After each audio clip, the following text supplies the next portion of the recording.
अस्सलाम वालेकुम। एक बहुत ही मज़े की अमेजिंग सी अच्छी सी रेसिपी और उसकी जो फ़वाइद हैं उसके साथ मैं आपके सब कुछ के साथ मैं आपके सामने हाजिर हूँ। मैं आपके सामने देख रही हूँ त्रिफला। ये क्या होता है, इसे कैसे इस्तेमाल करती है, इसकी फ़वाइद क्या है, सब कुछ आपको इस वीडियो में मिलेगा। इस वीडियो को आपने अंत तक लाजमी देखना है।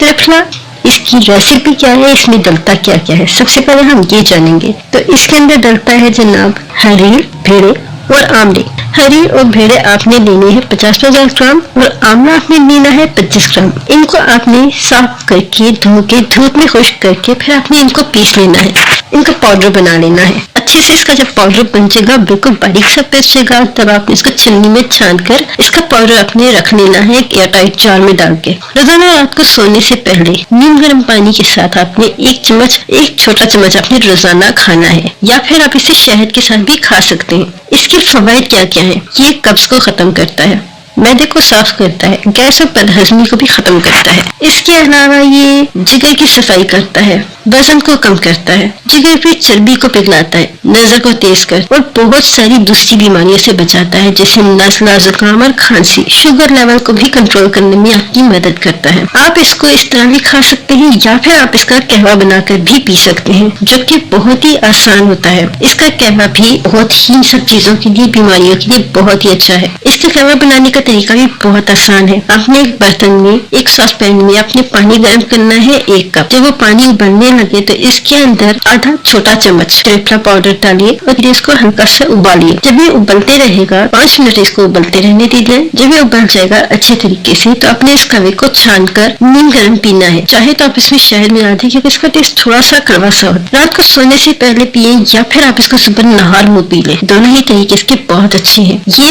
बहुत ही बेनिफिशियल है। इसके बहुत सारे फवायद हैं, तो आप ये इस्तेमाल कीजिए। और अगर आपको इससे फायदे हो, कोई भी फायदा होता है तो आप जरूर मुझे कमेंट्स में बताइएगा। मेरे चैनल को जरूर सब्सक्राइब कीजिए। अल्लाह हाफिज।